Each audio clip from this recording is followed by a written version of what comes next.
ನಮಸ್ಕಾರ. ಉತ್ತರ ಕರ್ನಾಟಕ ನ್ಯೂಸ್ನ ಪ್ರೈಮ್ ಟೈಮ್ಗೆ ಸ್ವಾಗತ. ನಾನು ಹನುಮಂತ್ ದೇಶ್ಮುಖ್. ಮಹಾರಾಷ್ಟ್ರದ ನೂತನ ಮುಖ್ಯಮಂತ್ರಿ ಹೆಸರು ಇಂದು ಘೋಷಣೆ ಆಗಬೇಕಿತ್ತು. ಆದರೆ ಏಕಾಏಕಿ ಮಹಾಯುತಿ ಸಭೆ ರದ್ದಾಗಿದೆ. ಸಿಎಂ ಘೋಷಣೆಗೂ ಮುನ್ನ ನಡೆಯಬೇಕಿದ್ದಂಥ ಮಹಾ ಮೈತ್ರಿಕೂಟ ಸಭೆ ರದ್ದಾಗಿದೆ. ಈ ಸಭೆಯನ್ನ ಇದ್ದಕ್ಕಿದ್ದಂತೆ ರದ್ದುಗೊಳಿಸಲಾಯಿತು. ಏಕನಾಥ್ ಶಿಂದೆ ತಮ್ಮ ಮೂಲಗಾಂವ್ ಸತಾರ್ಗೆ ಹೋಗ್ತಿದ್ದಾರೆ. ಮುಂದಿನ 2 ದಿನಗಳ ಕಾಲ ಈ ಸಭೆ ನಡೆಯುವುದಿಲ್ಲ. ಸಭೆಯನ್ನ ಮುಂದೂಡಲಾಗಿದೆ ಈಗಾಗಲೇ ಒಂದು 2 ದಿನಗಳ ಅವಧಿಗಾಗಿ. ಯಾಕೆಂದರೆ ಮಹಾರಾಷ್ಟ್ರದಲ್ಲಿ ಸಾಕಷ್ಟು ಕುತೂಹಲಗಳಿಗೆ ಕಾರಣವಾಗಿದೆ. ಯಾರು ಮುಂದಿನ ಮಹಾ ಸಿಎಂ ಆಗ್ತಾರೆ ಅನ್ನೋ ಒಂದು ಚರ್ಚೆ ಕೂಡ ಮಹಾರಾಷ್ಟ್ರದಲ್ಲಿ ಬಹಳಷ್ಟು ಜೋರಾಗಿ ಕೇಳಿಸ್ತಾ ಇದೆ. ನಿನ್ನೆ ದೇವೇಂದ್ರ ಫಡ್ನವೀಸ್, ಅಜಿತ್ ಪವಾರ್ ಮತ್ತು ಏಕನಾಥ್ ಶಿಂದೆ ಜೊತೆಗೆ ಸಭೆ ನಡೆಯುತ್ತೆ ಅಮಿತ್ ಶಾ ಅವ್ರದ್ದು. ಇವತ್ತು ಹೆಸರು ಫೈನಲ್ ಆಗಬೇಕಿತ್ತು, ಇವತ್ತು ಸಂಜೆ ತನಕ. ಆದರೆ ಸಭೆ ರದ್ದಾಗಿದೆ. ಏಕನಾಥ್ ಶಿಂದೆ ತಮ್ಮ ಮೂಲ ಗ್ರಾಮಕ್ಕೆ ಹೋಗ್ತಾ ಇದ್ದಾರೆ. ಆದರೆ ನಾಳೆ ಇಲ್ಲ ಅಂದರೆ 1ನೇ ತಾರೀಕು ಸಭೆಯ ಬಗ್ಗೆ ಮಾಹಿತಿ ಹೊರಬೀಳಲಿದೆ. ಯಾರಾಗ್ತಾರೆ ಮುಂದಿನ ಮುಖ್ಯಮಂತ್ರಿ ಎಲ್ಲವೂ ಕೂಡ ಬಹಿರಂಗವಾಗಲಿದೆ. ಈಗಾಗಲೇ ಬಿಜೆಪಿಯಿಂದ ಕೆಲವೊಂದು ನಾಯಕರ ಹೆಸರುಗಳು ಸಚಿವರ ಪಟ್ಟಿಗೆ ಸೇರಿಕೊಂಡಿದೆ. ಇನ್ನೂ ಕೆಲವೊಂದು ಕಡೆಗಳಲ್ಲಿಯೂ ಕೂಡ ಸಾಕಷ್ಟು NCPಯಿಂದ ಮತ್ತು ಏಕನಾಥ್ ಶಿಂದೆ ಅವರ ಬಣದಿಂದಲೂ ಕೂಡ ಅನೇಕ ಶಾಸಕರ ಹೆಸರುಗಳು ಸಚಿವರ ಪಟ್ಟಿಗೆ ಸೇರಿಕೊಂಡಿದೆ. ಆದರೆ ಸಿಎಂ ಯಾರು ಅನ್ನೋ ಬಗ್ಗೆ ಇನ್ನೂ ಕೂಡ ಅನೇಕ ಕುತೂಹಲಗಳಿಗೆ ಕಾರಣವಾಗಿದೆ. ಬಹುತೇಕ ದೇವೇಂದ್ರ ಫಡ್ನವೀಸ್ ಅವರ ಹೆಸರೇ ಮುನ್ನೆಲೆಗೆ ಬರ್ತಾ ಇದೆ. ಆದರೆ ದೇವೇಂದ್ರ ಫಡ್ನವೀಸ್ ಬ್ರಾಹ್ಮಣರಾಗಿರುವಂತಹ ಕಾರಣಕ್ಕಾಗಿ ಎಲ್ಲೋ ಒಂದು ಕಡೆ ಯೋಚನೆ ನಡೀತಾ ಇದೆ, ಬ್ರಾಹ್ಮಣರಿಗೆ ಕೊಡಬೇಕಾ. ಯಾಕೆಂದ್ರೆ ಈ ಬಾರಿ ಅಲ್ಲಿ ಚುನಾವಣೆ ಗೆದ್ದಿದ್ದು ಮರಾಠರ ಹೆಸರಿನ ಮೇಲೆ. ಏಕನಾಥ್ ಶಿಂದೆ, ಅಜಿತ್ ಪವಾರ್ ಇವರ ಇಷ್ಟೊಂದು ಸ್ಥಾನಗಳು ಬರಲಿಕ್ಕೆ ಕಾರಣ ಮರಾಠರು. ಹಾಗಾಗಿ ಮರಾಠ ವಿರೋಧಿ ಅಂತ ದೇವೇಂದ್ರ ಫಡ್ನವೀಸ್ ಆವಾಗ ಗುರುತಿಸ್ಕೊಳ್ತಾರೆ. ಹಾಗಾಗಿ ದೇವೇಂದ್ರ ಫಡ್ನವೀಸ್ಗೆ ಈ ಬಾರಿ ಸಿಎಂ ಮಾಡೋದಾ ಅಥವಾ ಬೇರೆಯವರಿಗೆ ತಂದು ಆ ಸ್ಥಾನದಲ್ಲಿ ಕೂರಿಸೋದಾ, ಇಲ್ಲ ಏಕನಾಥ್ ಶಿಂದೆಗೆ ಕೇಂದ್ರ ಸಚಿವನಾಗಿ ಮಾಡಿ ಅವರ ಮಗನನ್ನ ಬೇರೆ ಯಾವುದಾದ್ರೂ ಉಪಮುಖ್ಯಮಂತ್ರಿ ಹುದ್ದೆ ಕೊಡೋದಾ, ಹೀಗೆ ಬಹಳಷ್ಟು ಚರ್ಚೆಗಳು ನಡೀತಾ ಇದೆ. ಅಮಿತ್ ಶಾ ಅವ್ರನ್ನ ಕೇಂದ್ರಕ್ಕೆ ಕರೆಸ್ಕೋಬೇಕು. ಯಾಕೆಂದ್ರೆ ಏಕನಾಥ್ ಶಿಂದೆ ಫುಲ್ ಆಕ್ಟಿವ್ ಆಗಿರುವಂತಹ ಪೊಲಿಟಿಷಿಯನ್ ಮತ್ತೆ ಜನರನ್ನ ಸೆಳೆಯಬಲ್ಲಂತಹ ನಾಯಕ ಏಕನಾಥ್ ಶಿಂದೆ. ಹಾಗಾಗಿ ಏಕನಾಥ್ ಶಿಂದೆ ಮೇಲೆ ಸ್ವಾಭಾವಿಕವಾಗಿ ರಾಷ್ಟ್ರೀಯ ನಾಯಕರು ಕಣ್ಣನ್ನಿಟ್ಟಿದ್ದಾರೆ. ಮುಂಬರುವಂತಹ ಚುನಾವಣೆಗಳ ಹಿತದೃಷ್ಟಿಯಿಂದ ಏಕನಾಥ್ ಶಿಂದೆ ಬಿಜೆಪಿಗೆ ಒಂದು ಆನೆ ಬಲ ಇದ್ದ ಹಾಗೆ. ಹಾಗಾಗಿ ಏಕನಾಥ್ ಶಿಂದೆಯನ್ನ ಬಳಸ್ಕೊಂಡ್ರೆ ಮುಂಬರುವಂತಹ ಚುನಾವಣೆಗಳಲ್ಲಿ ಅವರು ಇವರಿಗೆ ಸಹಕಾರಿ ಆಗಬಹುದು ಅಂತ ಎಲ್ಲೋ ಒಂದು ಕಡೆ ಬಿಜೆಪಿ ಯೋಚನೆ ಮಾಡ್ತಾ ಇದೆ. ಕೇಂದ್ರ ಕರೆಸ್ಕೊಂಡ್ರೆ ಈಗಾಗಲೇ ರಾಜ್ಯದ ಜವಾಬ್ದಾರಿಯನ್ನ ಕೊಟ್ಟಾಗ ಏಕನಾಥ್ ಶಿಂದೆ ಅದನ್ನ ತುಂಬಾ ಅಚ್ಚುಕಟ್ಟಾಗಿ ನಿಭಾಯಿಸಿದಲ್ಲದೆ ಆಡಳಿತ ವಿರೋಧಿ ಅಲೆಯನ್ನ ಸಮರ್ಪಕವಾಗಿ ಎದುರಿಸಿ ರಾಜ್ಯದಲ್ಲಿ ಮತ್ತೆ ಬಿಜೆಪಿಯನ್ನ ಅಧಿಕಾರಕ್ಕೆ ತರುವಲ್ಲಿ ಏಕನಾಥ್ ಶಿಂದೆ ಶ್ರಮ ವಹಿಸಿದ್ದಾರೆ. ಪಕ್ಷ ಶಿವಸೇನೆ ಇರಬಹುದು, ಆದರೆ ಬಿಜೆಪಿ ಶಿವಸೇನೆ ಮೈತ್ರಿಯಲ್ಲಿರೋದ್ರಿಂದ ಆ ಒಂದು 2 ಮೈತ್ರಿ ಪಕ್ಷಗಳಿಗೆ ಒಳ್ಳೆಯ ರಿಸಲ್ಟ್ ತಂದು ಕೊಡುವಲ್ಲಿ ಏಕನಾಥ್ ಶಿಂದೆಯ ಆಡಳಿತ ಅತ್ಯುತ್ತಮವಾಗಿತ್ತು. ಹಾಗಾಗಿ ಏಕನಾಥ್ ಶಿಂದೆ ಮೇಲೆ ಜವಾಬ್ದಾರಿ ಹೆಚ್ಚಿದೆ. ಆದರೆ ಬಿಜೆಪಿಗೆ ಒಳ್ಳೆಯ ಸ್ಥಾನಗಳು ಬಂದಿರುವಂತಹ ಕಾರಣಕ್ಕಾಗಿ ಬಿಜೆಪಿಯ ಮುಖ್ಯಮಂತ್ರಿ ಆಗ್ಬಹುದು. ಆದರೆ ಏಕನಾಥ್ ಶಿಂದೆಯನ್ನು ಕೂಡ ಅಲ್ಲಗೆಳೆಯುವಂತಿಲ್ಲ. ಹಾಗಾಗಿ ನೋಡಬೇಕು, ಸಭೆಯನ್ನ ಏಕಾಏಕಿ ರದ್ದಾಯಿತು, ಏನಾಗುತ್ತೆ ಮುಂದಿನ ದಿನಗಳಲ್ಲಿ ಅನ್ನೋದು ಇನ್ನು ನಾಳೆ ಇಲ್ಲ ನಾಡಿದ್ದು ಬಹಿರಂಗವಾಗಲಿದೆ. ಇನ್ನು ಮುಂದಿನ ಸುದ್ದಿ, ಉತ್ತರ ಪ್ರದೇಶದ ಸಂಬಾಲ್ನ ಮೊಘಲ ಕಾಲದ ಸಂಬಾಲ್ ಜಾಮಾ ಮಸೀದಿ ಸಮೀಕ್ಷೆ ಮಾಡುವಂತೆ ಕೆಳ ನ್ಯಾಯಾಲಯ ನೀಡಿದ ಆದೇಶಕ್ಕೆ ಸುಪ್ರೀಂ ಕೋರ್ಟ್ ತಡೆ ನೀಡಿದ್ದು ಉತ್ತರ ಪ್ರದೇಶದ ಸಿಎಂ ಯೋಗಿ ಆದಿತ್ಯನಾಥ್ ಸರ್ಕಾರಕ್ಕೆ ಮಹತ್ವದ ಸೂಚನೆಯನ್ನು ನೀಡಿದೆ. ಉತ್ತರ ಪ್ರದೇಶದ ಸಂಬಾಲ್ನ ಶಾಹಿ ಜಾಮಾ ಮಸೀದಿಯಲ್ಲಿ ನಡೆದ ಹಿಂಸಾಚಾರ ಪ್ರಕರಣದ ವಿಚಾರಣೆ ಇಂದು ಸುಪ್ರೀಂ ಕೋರ್ಟ್ನಲ್ಲಿ ನಡೆಯಿತು. ನವೆಂಬರ್ 19ರಂದು ಜಿಲ್ಲಾ ನ್ಯಾಯಾಲಯದ ಆದೇಶವನ್ನು ಪ್ರಶ್ನಿಸಿ ಮಸೀದಿ ಆಡಳಿತ ಸಮಿತಿ ಸಲ್ಲಿಸಿದ ಅರ್ಜಿಯ ವಿಚಾರಣೆ ವೇಳೆ ಸಂಬಾಲ್ ಮಸೀದಿ ವಿವಾದಕ್ಕೆ ಸಂಬಂಧಿಸಿದಂತೆ ಸುಪ್ರೀಂ ಕೋರ್ಟ್ ಮಹತ್ವದ ತೀರ್ಪು ನೀಡಿದ್ದು ಜಾಮಾ ಮಸೀದಿ ಸಮೀಕ್ಷೆಗೆ ತಾತ್ಕಾಲಿಕ ತಡೆಯನ್ನು ನೀಡಿದೆ. ಸಂಬಾಲ್ ಜಾಮಾ ಮಸೀದಿಯ ಸಮೀಕ್ಷೆಗೆ ಸಂಬಂಧಿಸಿದಂತೆ ಹಿಂಸಾಚಾರದ ಪ್ರಕರಣದಲ್ಲಿ ವಿಚಾರಣಾ ನ್ಯಾಯಾಲಯಕ್ಕೆ ಸುಪ್ರೀಂ ಕೋರ್ಟ್ ಮಹತ್ವದ ಸೂಚನೆಗಳನ್ನು ನೀಡಿದೆ. ಈಗಾಗಲೇ ಹೈಕೋರ್ಟ್ನಲ್ಲಿ ಪ್ರಕರಣ ಬಾಕಿ ಇರುವವರೆಗೂ ಈ ವಿಚಾರದಲ್ಲಿ ಯಾವುದೇ ಕ್ರಮ ಕೈಗೊಳ್ಳಬಾರದು. ಮಸೀದಿಯ ಸಮಿತಿಯು ಈ ಪ್ರಕರಣದ ವಿಚಾರಣೆಯನ್ನು ಹೈಕೋರ್ಟ್ನಲ್ಲಿ ನಡೆಸಬೇಕು ಅಂತ ಹೇಳಿದೆ. ಸಿವಿಲ್ ನ್ಯಾಯಾಧೀಶರ ಸರ್ವೆ ಆದೇಶವನ್ನ ಜಾಮಾ ಮಸೀದಿ ಸಮಿತಿಯು ಹೈಕೋರ್ಟ್ನಲ್ಲಿ ಪ್ರಶ್ನಿಸಿತ್ತು. ಹೈಕೋರ್ಟ್ನ ತೀರ್ಪಿನ ನಂತರ ಕೆಳ ನ್ಯಾಯಾಲಯವು ಕೆಲವು ಕ್ರಮಗಳನ್ನು ತೆಗೆದುಕೊಳ್ಳಬೇಕು ಅಂತ ನ್ಯಾಯಾಲಯ ಹೇಳಿದೆ. ಇದಲ್ಲದೆ ಈ ಪ್ರದೇಶದಲ್ಲಿ ಶಾಂತಿ ಮತ್ತು ಸೌಹಾರ್ದತೆ ಕಾಪಾಡುವಂತೆ ನೋಡಿಕೊಳ್ಳಲು ಯೋಗಿ ಆದಿತ್ಯನಾಥ್ ಸರ್ಕಾರಕ್ಕೆ ಸುಪ್ರೀಂ ಕೋರ್ಟ್ ಸೂಚಿಸಿದ್ದು, ಅಡ್ವೊಕೇಟ್ ಕಮಿಷನರ್ ವರದಿಯನ್ನ ಮುಚ್ಚಿದ ಲಕೋಟೆಯಲ್ಲಿ ಇರಿಸಲು ಮತ್ತು ಅದನ್ನ ತೆರೆಯದಂತೆ ಸುಪ್ರೀಂ ಕೋರ್ಟ್ ಸೂಚಿಸಿದೆ. ನವೆಂಬರ್ 19ರಂದು ಸಂಬಾಲ್ ನ್ಯಾಯಾಲಯದ ಸಿವಿಲ್ ಜಡ್ಜ್ ಜೂನಿಯರ್ ಡಿವಿಷನ್ ಮಸೀದಿ ಸಮೀಕ್ಷೆಗೆ ಆದೇಶವನ್ನು ನೀಡಿತ್ತು.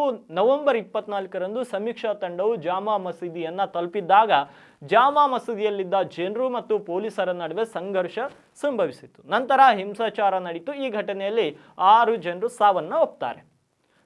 ಪ್ರಕರಣದ ವಿಚಾರಣೆ ಆರಂಭದಲ್ಲಿ ಸಂಬಾಲ್ ಜಾಮಾ ಮಸೀದಿ ಸಮಿತಿಯ ಪರವಾಗಿ ಹಿರಿಯ ವಕೀಲ ಹುಫೇಜ್ ಅಹಮದಿ ಅವರು ಕೆಳ ನ್ಯಾಯಾಲಯದ ಆದೇಶದ ಪ್ರತಿಯನ್ನ ಸುಪ್ರೀಂ ಕೋರ್ಟ್ ಪೀಠದ ಮುಂದೆ ಇರಿಸಿದ್ರು. ಆಗ ಸಿಜೆಐ ಸಂಜೀವ್ ಖನ್ನಾ ಅವರು ಆದೇಶವನ್ನ ನಾವು ನೋಡಿದ್ದೇವೆ ಅಂತ ಹೇಳಿದರು.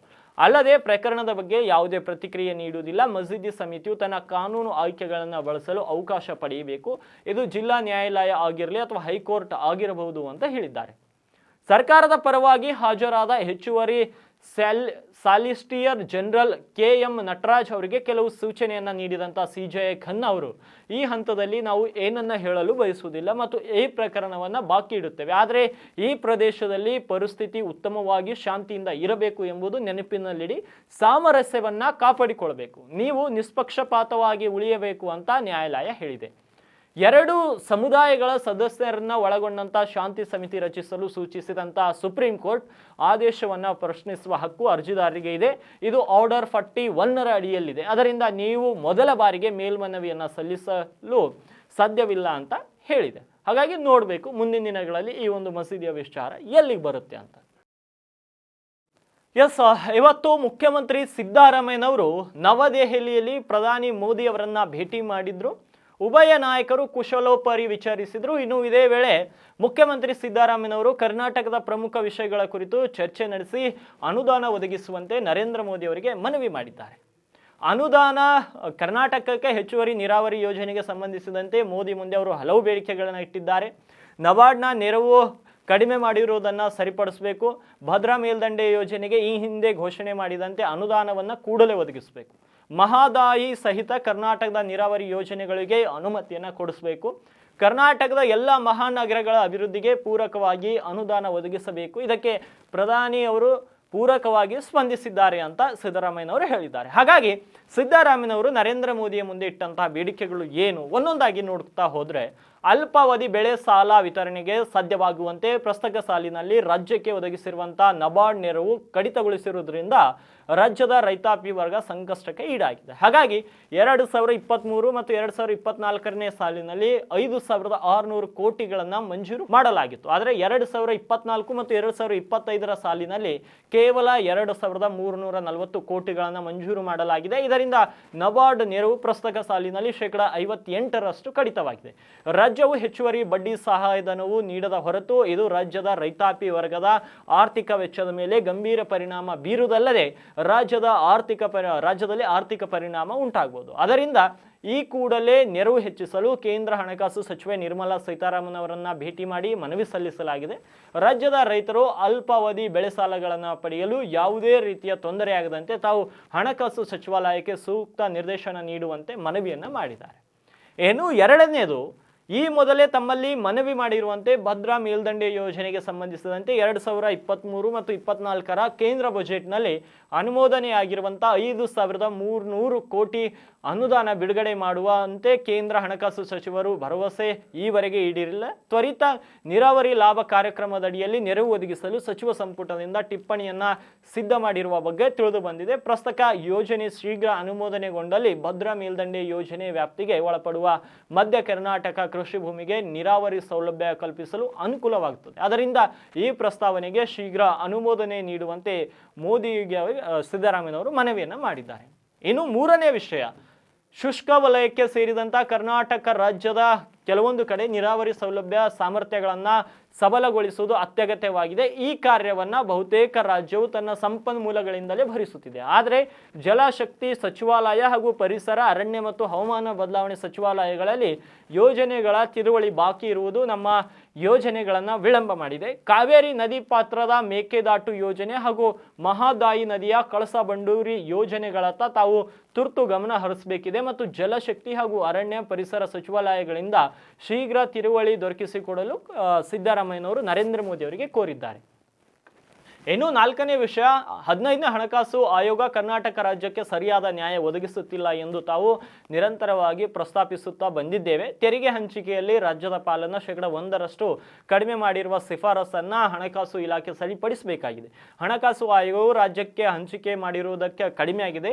ಒಟ್ಟು 5,495 ಕೋಟಿ ಅನುದಾನ ಬಿಡುಗಡೆ ಮತ್ತು ಪೆರಿಫೆರಲ್ ರಿಂಗ್ ರಸ್ತೆ ಮತ್ತು ನೀರಿನ ಮೂಲಗಳ ಪುನಶ್ಚೇತನಕ್ಕೆ ಸುಮಾರು 6,000 ಕೋಟಿ ವಿಶೇಷ ಅನುದಾನ ನೀಡುವ ಬಗ್ಗೆ ಶಿಫಾರಸು ಮಾಡಿದೆ. ಕನಿಷ್ಠ ಪಕ್ಷ ಹಣಕಾಸು ಆಯೋಗ ಈ 2 ಶಿಫಾರಸುಗಳನ್ನು ಒಪ್ಪಿಕೊಳ್ಳಬೇಕಾಗಿದೆ. ನಾವು ಇನ್ನೂ 15ನೇ ಹಣಕಾಸು ಆಯೋಗದ ಅವಧಿಯಲ್ಲಿರುವುದರಿಂದ ರಾಜ್ಯಕ್ಕೆ ಹೆಚ್ಚುವರಿ ಅನುದಾನ ಒದಗಿಸಲು ಹಣಕಾಸು ಇಲಾಖೆಗೆ ನಿರ್ದೇಶನ ನೀಡಿ ಅಂತ ಸಿದ್ದರಾಮಯ್ಯನವರು ಇಂದು ನರೇಂದ್ರ ಮೋದಿ ಅವರಿಗೆ ಮನವಿಯನ್ನು ಸಲ್ಲಿಸಿದ್ದಾರೆ.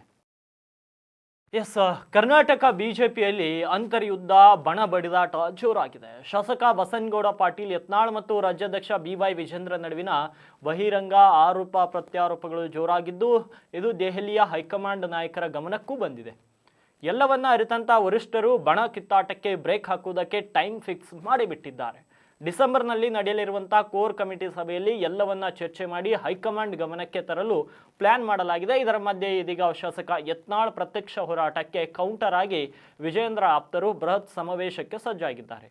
ಬೀದರ್ನಿಂದ ವಫ್ ವಿರುದ್ಧ ಹೋರಾಟ ಆರಂಭಿಸಿರುವಂತಹ ಬಸನಗೌಡ ಪಾಟೀಲ್ ಯತ್ನಾಳ್ ಜಾಗೃತಿ ಅಭಿಯಾನ 5ನೇ ದಿನಕ್ಕೆ ಕಾಲಿಟ್ಟಿದೆ. ಇದಕ್ಕೆ ಕೌಂಟರ್ ಆಗಿಯೇ ಇದೀಗ ವಿಜಯೇಂದ್ರಗೆ MP ರೇಣುಕಾಚಾರ್ಯ ಟೀಮ್ ಬೆನ್ನಿಗೆ ನಿಂತಿದ್ದು, ಶೀಘ್ರದಲ್ಲೇ ವಿಜೇಂದ್ರ ಪರ ದಾವಣಗೆರೆಯಲ್ಲಿ ಬೃಹತ್ ಸಮಾವೇಶಕ್ಕೆ ತಯಾರಿಯನ್ನು ನಡೆಸಿದ್ದಾರೆ. ಇದರ ಮೊದಲ ಭಾಗವಾಗಿ ಟೆಂಪಲ್ ರನ್ ಶುರು ಮಾಡಿದ್ದಾರೆ. ಬಿಜೆಪಿಯಲ್ಲಿ ಪ್ರತ್ಯಕ್ಷ ಹೋರಾಟ ಮಾಡುತ್ತಿರುವಂತಹ ಯತ್ನಾಳ್ ನಡೆಗೆ ವಿಜೇಂದ್ರ ಬಣ ಸಿಡಿದೆದ್ದಿದ್ದು, ಯತ್ನಾಳನ್ನ ಪಕ್ಷದಿಂದ ಹೊರಹಾಕಬೇಕಂತ ಆಗ್ರಹಿಸಿದ್ದಾರೆ. ಏನು ಹುಡುಗಾಟಿಕೆ ಆಡ್ತಿದ್ದೀರಾ, ದಾವಣಗೆರೆಯಲ್ಲಿ ದೊಡ್ಡ ಸಮಾವೇಶ ಮಾಡ್ತಾ ಇದ್ದೀವಿ, ಮುಲಾಜಿಲ್ಲದೆ ಯತ್ನಾಳ್ರನ್ನ ಉಚ್ಚಾಟನೆ ಮಾಡಬೇಕು.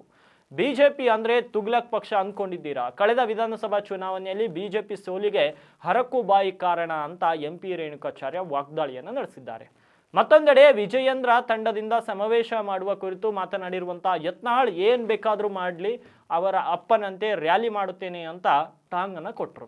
ಇನ್ನು ಹೈಕಮಾಂಡ್ ದೆಹಲಿಗೆ ಬರುವಂತೆ ಸೂಚನೆ ಕೊಟ್ಟಿರುವ ಬಗ್ಗೆ ಮಾತನಾಡಿರುವಂತಹ ಯತ್ನಾಳ್, ನಮ್ಮ ಇಡೀ ಗುಂಪಿಗೆ ಕರೆದ್ರೆ ಮಾತ್ರ ದಿಲ್ಲಿಗೆ ಹೋಗುವೆ, ಕೇವಲ ನನ್ನ ಮಾತ್ರ ಕರೆದು ಒಳಗಡೆ ಕೂರಿಸಿ ನನಗೆ ಆಸೆ ಹಚ್ಚಿ ಪ್ರಧಾನಿ ಮಾಡುತ್ತೇನೆ ಎಂದು ಹೇಳಿದ್ರು ನಾನು ಕೇಳಲ್ಲ. ನನಗೆ ಬಿಜೆಪಿ ರಾಜ್ಯಾಧ್ಯಕ್ಷ ಆಗುವ, CM ಆಗುವ ಹುಚ್ಚಿಲ್ಲ. ಪಕ್ಷಕ್ಕೆ ಒಳ್ಳೇದಾಗಬೇಕಂತ ಹೋರಾಡುತ್ತಿರುವೆ. ನಾನು ಕ್ರಮ ತೆಗೆದುಕೊಳ್ಳುತ್ತೇನೆ ಎಂದರೆ ಕ್ರಮ ತೆಗೆದುಕೊಳ್ಳಲಿ ಅಂತ ತೆಗೆದುಕೊಳ್ಳುವಂಥ ಅಧಿಕಾರವಿದೆ ಅಂತ ಅಂದರು.